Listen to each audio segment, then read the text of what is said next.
Hello students, so today's lecture will be on the arches of foot. So what are the functions of human foot?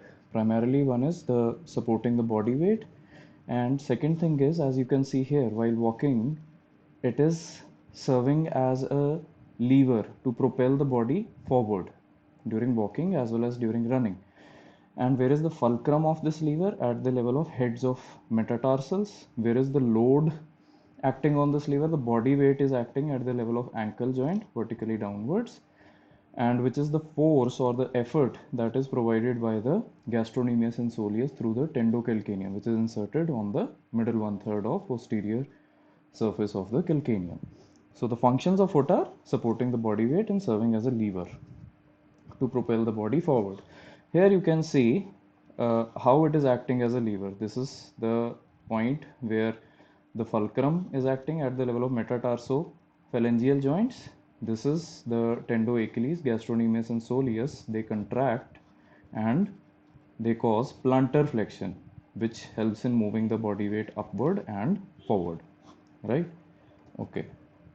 So now foot, as you can see here as well as here, the foot is composed of a series of small bones, which are the tarsal bones, metatarsal bones, and the phalanges. So these small bones are joined together by ligaments, making the foot a segmented lever with multiple joints. And the presence of multiple bones and joints makes the foot pliable, so it can adapt to uneven surfaces. What if the foot was composed of just a single bone? It would have acted as a rigid lever. The lever action would have been stronger, but because of that rigidity, we would not have been, able to walk on uneven surfaces. Because of presence of multiple bones and joints, our foot can, adapt to even uh, uneven surfaces, and we can walk with comparative ease on uneven surfaces. Now, the long flexor tendons and the intrinsic muscles of foot can exert their action on the fore part of foot, that is on the anterior part of the foot, assisting in the propulsive action of gastrocnemius and soleus, right?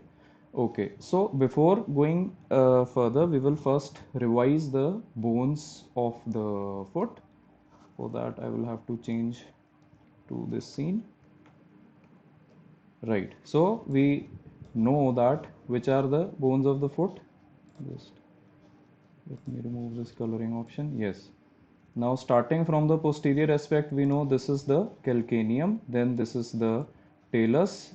Anteriorly, talus articulates with the navicular. The navicular anteriorly articulates with the three cuneiform bones, the medial, the intermediate, and the lateral one. And then the cuneiforms articulate anteriorly with the first, second, and the third metatarsal. And seeing on the lateral aspect, we will see that the calcaneum articulates anteriorly with the cuboid. Cuboid articulates anteriorly with the fourth and the fifth metatarsals, and the metatarsals anteriorly articulate with their respective phalanges, three being in each of the lateral four toes and two phalanges for the great toe. Right? Now coming back to our PPT. So, what are arches? Uh, there are three arches present in the foot. One is the medial longitudinal arch, one is the lateral longitudinal arch, and one is the transverse arch. Now, medial arch is present obviously along the medial border of the foot, lateral arch is present along the lateral border of foot, and transverse arch is present in the coronal plane. We will see later on. Now, these arches, they become apparent in late fetal life, but because of deposition of the subcutaneous fat in the sole of newborns, these arches are not very apparent, and they appear to be flat in contour. So, before discussing the details of individual arches, first of all, we will consider the common characteristics of any arch. So, why are they called arches? They because they resemble these stone arches, arches made up of stone. Now, what are the constituents of any such arch? Uh, One is the pillars. This is one pillar, this is the other pillar. So, in case of foot, we consider one as the anterior pillar, the other one as the posterior pillar, and then there is a summit. Summit is the highest point of the arch, and at the summit, this stone is called as the keystone, which locks the arch into place. This one is called as the keystone. So, in case of both all the three arches, we will have the pillars, we will have the summit and the keystones, and then we will have certain features which stabilize these arches or support these arches. One is the shape of the constituents of these arches, the stones in this case and the bones in case of the arches of the foot. Their shape is wedge shaped. Wedge, the meaning of wedge is that one side of these constituents is wider, the other side is narrower.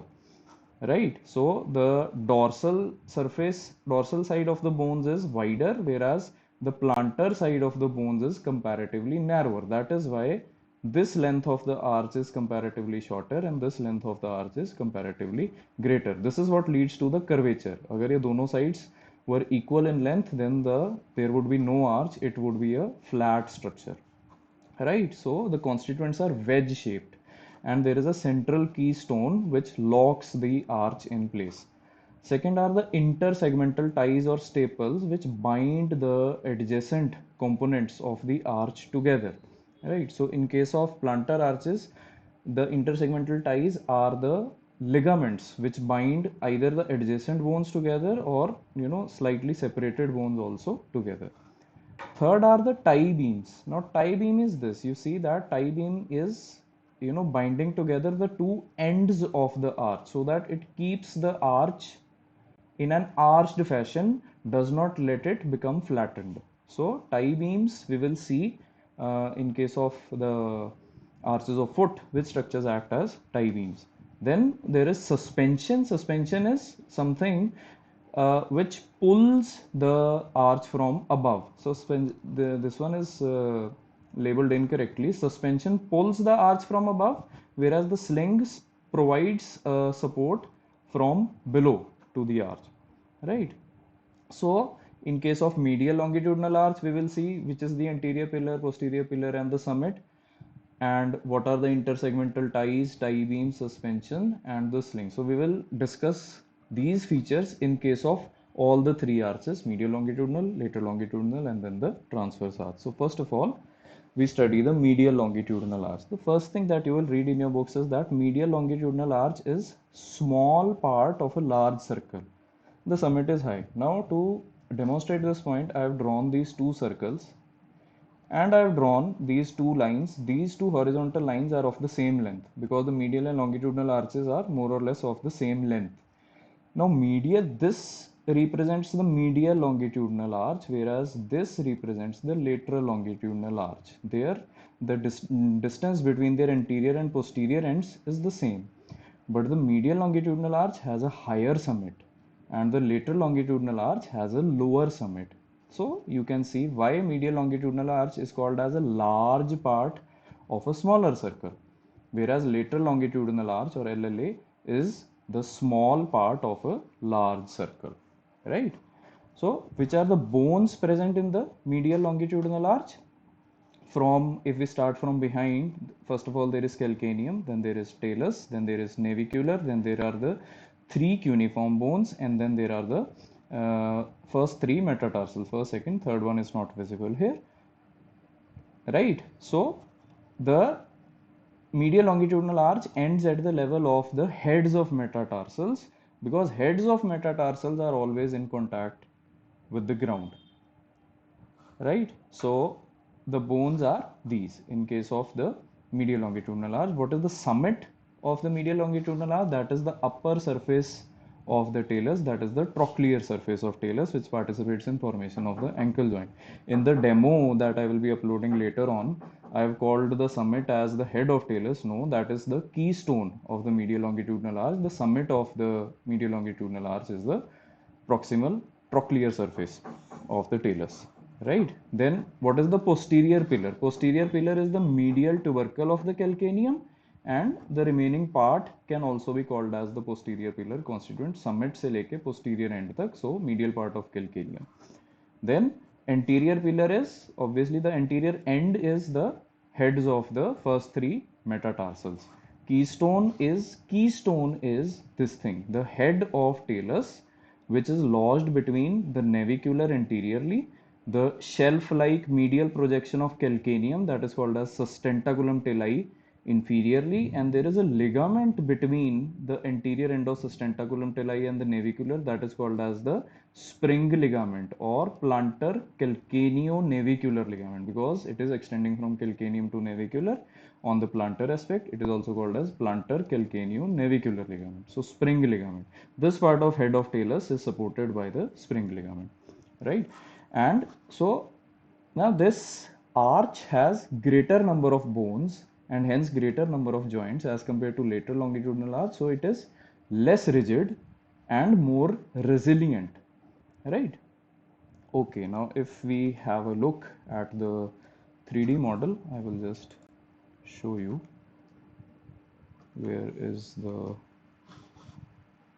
we go to the median. Now I have made the bones of the lateral arch transparent. Here you can see, right, this is the calcaneum talus. I have given a slight green color to the talus. Then this one is the navicular, and these ones are the cuneiforms. This is the medial cuneiform, and then we will have the intermediate cuneiform, and then the lateral cuneiform, and then the first and the second and the third metatarsals, right? So the summit is obviously, if I remove the tibia here, right.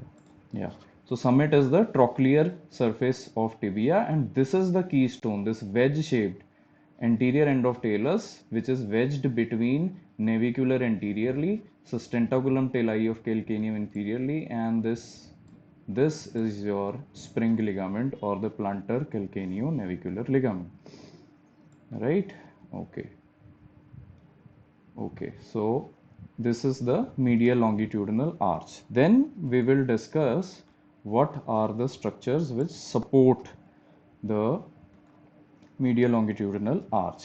Now, by shape of bones, we know they were wedge shaped with rounded head of the talus acting as the keystone, which were the intersegmental ties, the ligaments binding the constituent bones of the this arch together. So, calcaneo navicular ligament, naviculo-cuneiform ligaments, cuneo-metatarsal ligaments, they all will be acting as intersegmental ties, but the most important one is this one between calcaneum and navicular, the plantar calcaneo-navicular ligament or the spring ligament.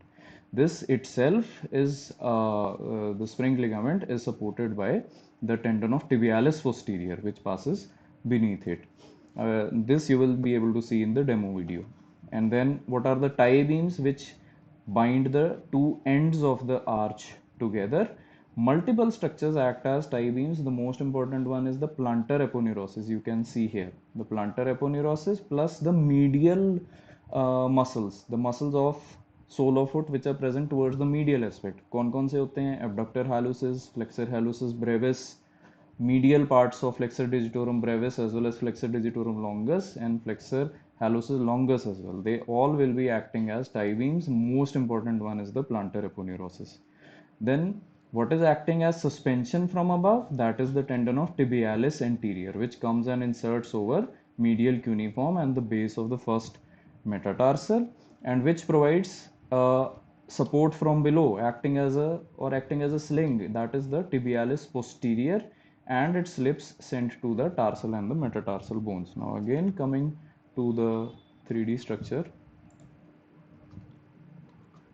Yeah, so this is where is the tendon of tibialis anterior? This one is the tendon of tibialis anterior, which inserts on medial cuneiform and base of first metatarsal. This is pulling the arch upwards, whereas tibialis posterior is inserting below the first arch and giving slips to all the tarsal bones except the talus. It is giving it to navicular, to the three cuneiforms, to the base of three metatarsals, and one slip is given to the calcaneum also. That is not shown here, but this provides a support from below, right? Okay, so coming back to the PPT, right? Okay, so then we move to the another in this diagram also we see this is the medial malleolus. This is something called as the deltoid ligament, the triangular deltoid ligament. You will study this in the ankle joint. This is the sustentaculum talli, and this you can see is the spring ligament or the plantar calcaneo navicular ligament. Here you can see the insertion of tibialis anterior over the medial cuneiform and the first metatarsal acting as the suspension from above, whereas tibialis posterior inserting into the navicular chiefly and giving slips to all the tarsal bones except talus. This is giving a support from below, right? So these are also acting as the intersegmental ties, the dorsal tarsometatarsal ligament. They are present on the plantar aspect also. There is this naviculo-cuneiform ligaments are there. They are also binding the constituent. So these small ligaments are also binding the constituent bones of the arch together. But out of these, most important one is the spring ligament. Now coming to the lateral arch. Now we have already studied that lateral arch is the small I have not changed this. Lateral longitudinal arch is actually small part of a large circle. Yes, I forgot to change this thing. Large part of a small circle is the medial longitudinal arch. This I should correct. This is wrong. This should be small part of a large circle. That is the lateral longitudinal arch. And this is correct. That summit is lower as compared to summit of the medial arch. What are the constituent bones of the lateral longitudinal arch? Now we see the right foot from a lateral view. The bones of this is the lateral longitudinal arch with the lower summit. The bones are calcaneum, then the cuboid, and then the fourth and the fifth metatarsals up to their heads, right? Now what is the summit? The summit is the subtalar joint. That is this thing, the joint formed between the inferior aspect of talus and the superior aspect of calcaneum, beneath which they lie the long and the short plantar ligaments. I will show you them later on. Then posterior pillar is the medial tubercle of calcaneum, where both the longitudinal arches meet. Now, if we look at the foot from the lateral aspect, sometimes we might say that the lateral part of calcaneum is forming the posterior end, but it is actually the medial end only, which is forming the posterior end of the posterior pillar of the lateral longitudinal arch as well. This is another correction that I have to do in the demo video. So posterior pillar is medial tubercle of calcaneum, where both the longitudinal arches, that is medial and lateral one, meet. Then anterior pillar is heads of fourth and fifth metatarsals. Keystone is the cuboid bone, especially the calcaneal angle of the cuboid bone, which projects downwards and backwards from the inferior border of proximal articular surface of the calcaneum. And then because the lateral longitudinal arch is made up of lesser number of bones and lesser number of joints, so it is more rigid and less resilient. So more rigidity means it is more, it bears more body weight before the medial arch comes into play, and that is why our footprint looks like this, because the medial arch has a higher summit, only its anterior end and posterior end they make a dent in the sand, whereas the lateral arch has a lower summit, so most of it makes a dent or makes an impression in the sand in case of a footprint, right? So what are the factors which are supporting or maintaining the lateral longitudinal arch? Now the shape of bones, again the shape of bones is wedge shaped, especially the cuboid. It is acting as a keystone. Calcaneal angle of cuboid is nothing but a triangular projection from the cuboid, from the inferior border of proximal articular surface of cuboid that projects backwards, right, and maintains the upward tilt of the long axis of calcaneum. If we look at the foot, the calcaneum, the long axis of calcaneum is always directed upwards and slightly laterally, right? Whereas the talus is directed forwards, slightly downwards, and slightly medially. Now, which are the intersegmental ties? All the ligaments, small ligaments, which are binding the this calcaneum to cuboid, cuboid to the metatarsals. But the most important ones are the long and the short plantar ligaments. Here you can see the long plantar ligament extends from the inferior aspect of calcaneum over the tendon of peroneus longus and reaches cuboid as well as bases of the metatarsals, especially this fourth and fifth metatarsals. But the short plantar ligament, it uh, originates from inferior aspect of calcaneum anterior to the attachment of long plantar ligament and attaches to cuboid proximal to where the tendon of peroneus longus passes. That we will see in the transverse arch in the inferior aspect of foot. Right. So the main intersegmental ties are long and short plantar ligaments. Just like spring ligament was there for medial longitudinal arch, the long and short plantar ligaments are intersegmental ties for lateral longitudinal arch.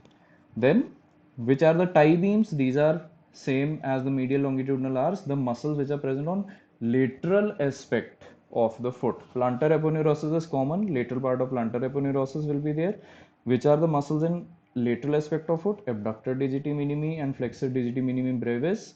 Also lateral parts of flexor digitorum brevis and flexor digitorum longus. Now, what is suspending the lateral longitudinal arch from above? Which are the muscles which attach either somewhere here or no, this is the medial aspect, somewhere here or somewhere here over the base of the fifth metatarsal. यहाँ पे क्या insert होता है? Peroneus brevis over the lateral aspect of base of the fifth metatarsal, and over the dorsal aspect what inserts is the peroneus tertius. So peroneus tertius and peroneus brevis tendons, they are pulling the lateral arch above from upwards, and what is supporting it from below, that is the long tendon which goes down and bends medially below the cuboid to insert close to the insertion of tibialis anterior, which was the tendon peroneus longus tendon, right? So here we look at the lateral aspect of foot. This is the lateral longitudinal arch. We can see that the summit is very low as compared to medial longitudinal arch. Peroneus tertius is not shown here, but peroneus brevis is inserting here over base of fifth metatarsal. Peroneus longus, we can see it is reaching the inferior aspect of cuboid, then it disappears, because if we then look at the foot from plantar aspect, we will see that it goes forwards and medially to insert again in the plantar aspect of medial cuneiform and the first metatarsal. And this is the long plantar ligament extending from the calcaneum to the cuboid and the lateral bases of the lateral metatarsals. Now, if we look at the 3D structure of the lateral arch, yeah. So this is the lateral arch. Now we can see that there is calcaneum, then there is cuboid, then there are fourth and the fifth metatarsals and their heads. Phalanges are not part of the arches. And here we can see that this is the peroneus tertius. So it is pulling the arch from above, and peroneus brevis, that is also comparatively less supportive than peroneus tertius, but again it is pulling the arch more or less from above. But what happens to peroneus longus? If we have a look, I will show you peroneus longus later on. पहले tie beams देख लो. This is the plantar aponeurosis. This I had not told you in case of medial arch. So plantar aponeurosis medial part will act as tie beam for medial longitudinal arch, and its lateral part will act as tie beam for lateral longitudinal arch. If I remove the plantar aponeurosis, then you will see this long plantar ligament extending from inferior aspect of calcaneum to the cuboid as well as to the bases of the metatarsal, second, third, fourth, fifth metatarsals. And if I remove even the long plantar ligament, then we see the short plantar ligament that extends from calcaneum to the just to the cuboid proximal to this is the tendon of peroneus longus. Long plantar ligament ends proximal to peroneus longus, whereas short plantar ligament ends proximal and long plantar ligament ends distal to the tendon of peroneus longus, right? And peroneus longus, here you can see that it is crossing the inferior aspect of cuboid bone and then going forwards and medially and inserts over plantar aspect of medial cuneiform and the first metatarsal. So this will act as a tie beam for this arch. This is the transverse arch of the foot, because uska एक end ये आ जाएगा and the other end would be this one. Those two ends are bound by the peroneus longus tendon. So peroneus longus is providing support from below for the lateral plantar arch, and it is acting as a tie beam for the transverse arch, right? Then coming back to the PPT. Okay. Then transverse arch. Now the lateral and the medial and the lateral longitudinal arches were present in more or less a sagittal or parasagittal plane, whereas the transverse arch is present more or less in a coronal plane or the frontal plane. ठीक है? So it is, so the transverse arch of each foot forms a half dome. Now if we do a coronal section of both the feet placed together, if this is the lateral border of the foot, medial border of the left foot, medial border of right foot, this is lateral border of right foot, and we have cut the feet in a coronal plane, then we can see that this left foot is forming a half dome and right foot is also forming a half dome. Why are the feet placed like this? Because the summit of the medial longitudinal arch is higher than the summit of the lateral longitudinal arch, right? So the transverse arch is completed by both the feet, each feet having half part of the transverse arch. So each foot represents a half dome with the concavities facing obviously downwards and medially. Now, what bones are participating in the transverse arches? They are the bases of all the metatarsals because they are not in contact with the ground. Heads do not participate in the transverse arch because they are always in contact with ground when the foot is in contact with the ground.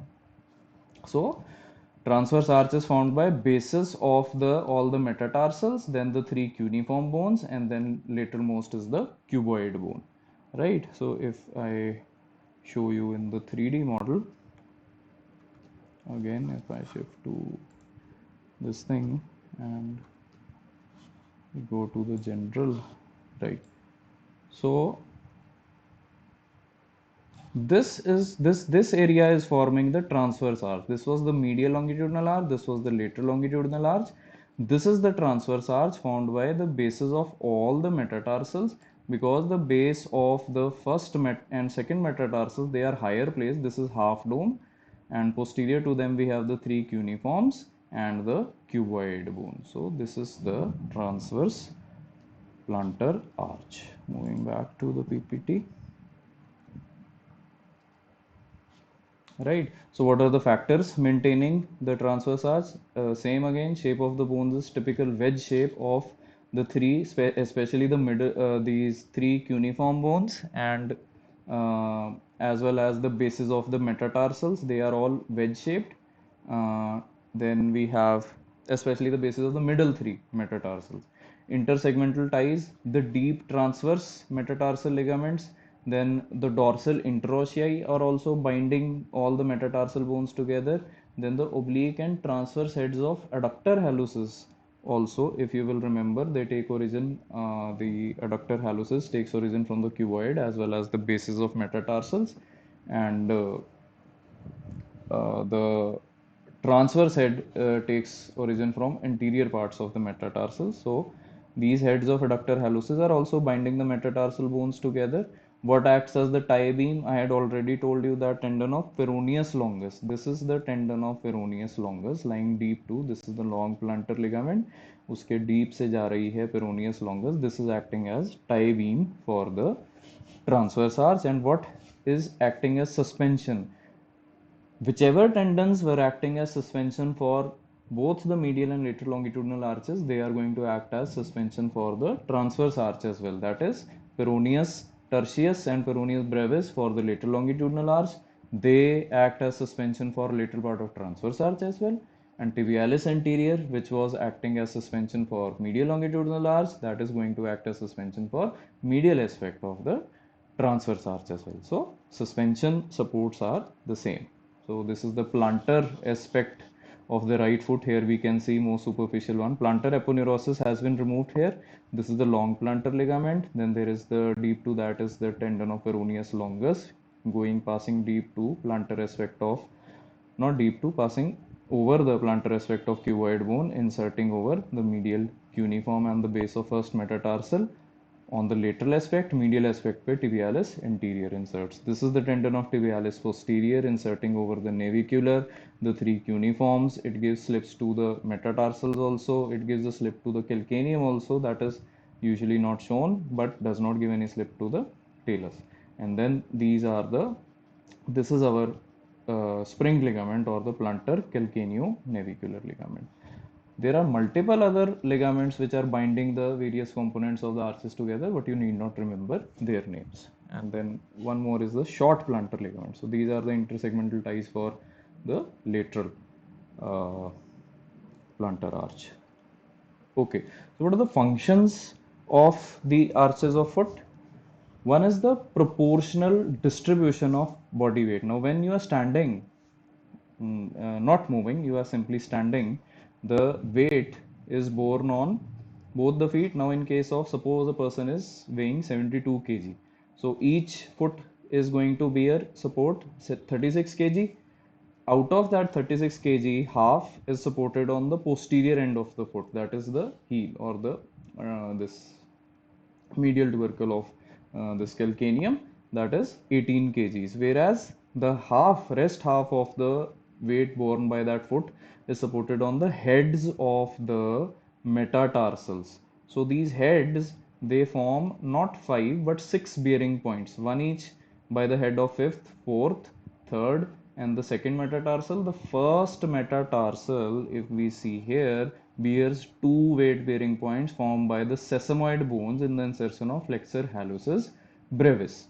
Right? So, out of that 36 kg borne on each foot, 18 kg is supported by the heel, 18 kg is supported on the heads of metatarsals, 3 kg on each bearing point. So, 3 kg here, 3 kg here, 3 here, 3 here, 3 here, and 3 here. So the first metatarsal's head supports twice weight as compared to any other metatarsal head. So that is why the first metatarsal as well as the calcaneum and the talus, they are more stout as compared to the lateral metatarsals.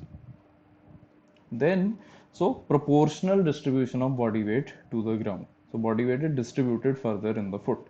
Second is, we have already studied the foot. The arches help in the functioning of foot as a segmented lever, helping in the propulsive mechanism of gastrocnemius and soleus, which helps us in moving forward during locomotion, during walking and running. And plus, they also help in the intrinsic muscles of foot and the long flexors of toes also to assist the gastrocnemius and soleus and in the propulsive mechanism. Third is, they protect the plantar vessels and nerves from compression. Why? Because if I show you here, how do the plantar vessels and nerves enter the foot from the posterior compartment of leg? They pass deep to the flexor retinaculum, and they pass on the medial aspect of foot, and they are lying in the concavity of these arches. So the body weight which is borne on the posterior end or the anterior end of arches, the middle of the arches, whatever structures are there deep to the middle of the arches, they are not compressed by body weight. So this is how the plantar nerves and vessels are protected from compression by the body weight, right? And if we have a flat foot for any reason, most common cause of flat foot is loss of the spring ligament, right? This we had seen, where was the spring ligament that was providing support for the head of the talus between the navicular and the sustentaculum tali. If this ligament is lost, then the head of talus, which is forming part of the highest bone of the medial longitudinal arch, that will shift down, and the medial longitudinal arch will flatten down, and that will compress the plantar nerves and vessels. That causes pain in the region of metatarsals, and that radiates to the toes, and this pain is called as metatarsalgia. Then fourth function is that it makes the foot dynamic and pliable. As you can see, when the weight is borne on the foot, the arches flatten somewhat. Okay, so they are acting as a springboard like this. When we load the foot with the body weight, the springboard is pushed down and it stores this energy as potential energy. And when we push forward for walk, the stored energy is also released, helping further in moving forward, right? So this is acting as a springboard when walking, when running, when jumping up, and it also acts as a shock absorber when jumping down from a height, right? If the foot was made of a single bone, then all that load would be absorbed by a single bone and in a very short amount of time. But because of this flattening of arches, and movement at multiple joints and multiple bones, that impact is absorbed at the level of multiple bones and multiple joints. So this is acting as a shock absorber, right? Okay. So what are the disorders of the arches of foot? One we have already talked about is just have a look here. This is the normal foot, and this is a normal footprint.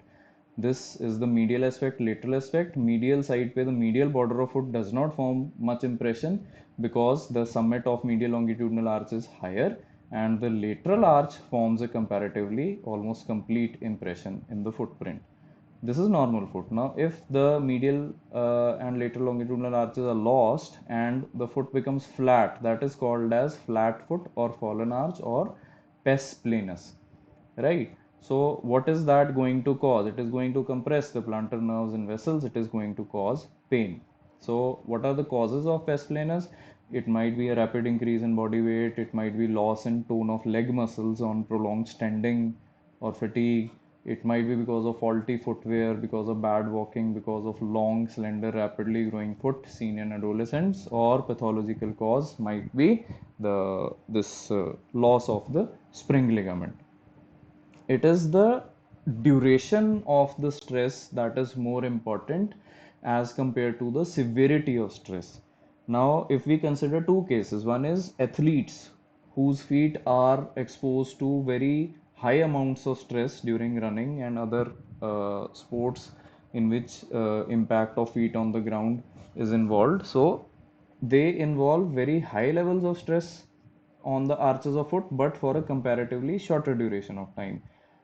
Compare this with a person who is overweight, who is standing for very long durations of time. So in this case, in such a case, the stress is comparatively lesser as compared to that those in athletes, but the duration of stress is comparatively longer. So it is the duration of stress that is a more important factor in causing flat foot. So there are less chances of flat foot happening in an athlete as compared to in a person who is standing or whose foot is exposed to uh, comparatively smaller stresses but for a longer duration of time. Then the second deformity of arches of foot is pes cavus. Cavus means a cave is formed. The concavity of the arches is exaggerated. It is also called as hollow foot or high arched foot. So there is exaggeration of longitudinal arch. There is plantar flexion at the transverse talar joint. Which one was the transverse talar joint?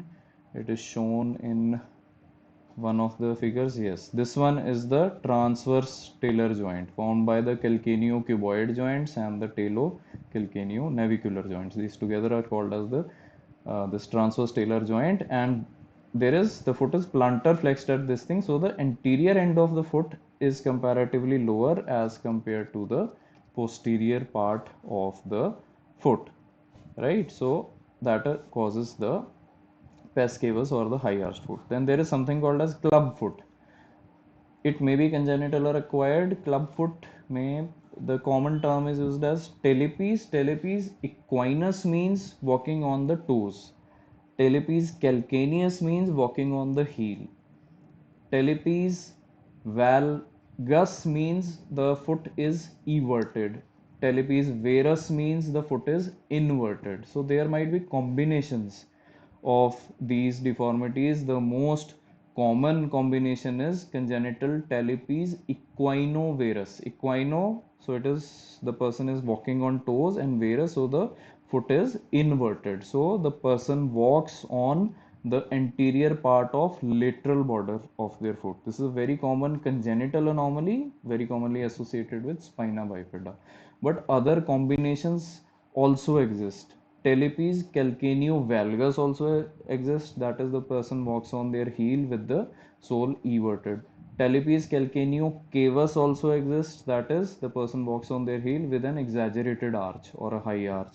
Talipes cavovarus also exists. That is a high arch and a with a varus or inverted sole. So you need not remember all these varieties. You just remember Talipes calcaneus, equinus, valgus, varus, and this one, the most common one, congenital Talipes equinovarus. varus. Then there is something called as march foot. What happens in march foot is that suppose a soldier has been posted to a sedentary posting. He is not moving much. Then suddenly he is moved to active duty, and he is, walks a lot of distance in a short duration of time. That causes decalcification in the region of necks of metatarsals, somewhat in this region. So there might be something called as a pathological fracture of the neck of the metatarsal, that is called as a march foot. So undue exaggerated stress in a very short amount of time. Then there is something called as hallux valgus and hallux varus. Hallux refers to the great toe, and valgus always means this lateral deformity, and varus always means a medial deformity. So valgus is the great toe is this directed laterally, whereas in hallux varus this thing is directed medially. So this is the more common one, and in there is something called as formation of a bursa or a bunion over this the metatarsophalangeal joint, and the head of the first metatarsal becomes very prominent. This is in case of hallux valgus. And last thing is something you should know about: what is the gait cycle. Gait cycle, extends from when the heel of a foot touches the ground, then up to when it touches the ground again. That is one gait cycle. In this case, if we see that this is the left lower limb, this is the left heel has touched the ground, the first phase is called as the initial contact or the heel touch. Then second is, then we, as the person is walking, the rest of the foot comes in contact with the ground, that is called as foot flat. That is, now the entire foot is in contact with the ground. Then this is called as the mid stance. Now this, as long as the respective foot is in contact with the ground, that is called as the stance phase. When this foot is off the ground and it is swung forward, that is called as the swing phase. Now this red color is showing the stance phase of the left limb, and this black color is showing the swing phase of the right limb. Right, so stance phase, the first stage is the initial contact or heel touch, then the foot is flat, then this is called as mid stance, then there is heel lift. Now in the towards the later end of the stance phase, the heel is lifted off the ground, and finally there is the toe off. That is, finally the toes are also lifted off the ground. One thing that I missed in the PPT is something called as the windlass effect of the plantar aponeurosis. Now you see towards the later end of the stance phase, the toes are being dorsiflexed. Now we know that plantar aponeurosis is attached to the calcaneum posteriorly, and anteriorly it is attached to the fibrous flexor sheaths of the, it merges with the fibrous flexor sheaths as well as the bases of proximal phalanges of the these toes. So when the toes are dorsiflexed, then the posterior end of the plantar aponeurosis is pulled forward. Because of that pulling forward, the anterior end and posterior end of the medial as well as lateral longitudinal arches, they are being pulled together. That leads to increase in concavity of both the arches. That is called as the windlass effect of the plantar aponeurosis. So gait cycle we can also see in the first slide where I had an animation.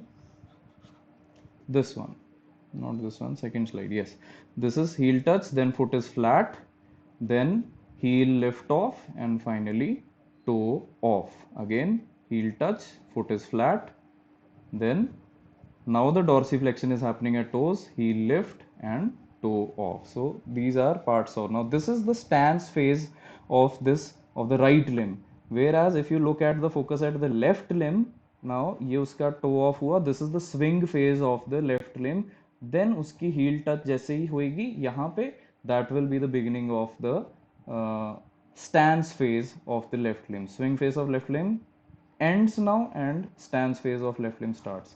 Stance phase of right limb is going on. As soon as the toes are lifted off, the swing phase will begin. right? So I will also be uploading the demo video. So there are a few corrections in the video. One of them is that summit of medial longitudinal arch is formed by trochlear surface of the talus. Head of talus is not forming summit but forming the keystone of the this medial longitudinal arch, right? So I will be ending the lecture now. Thank you.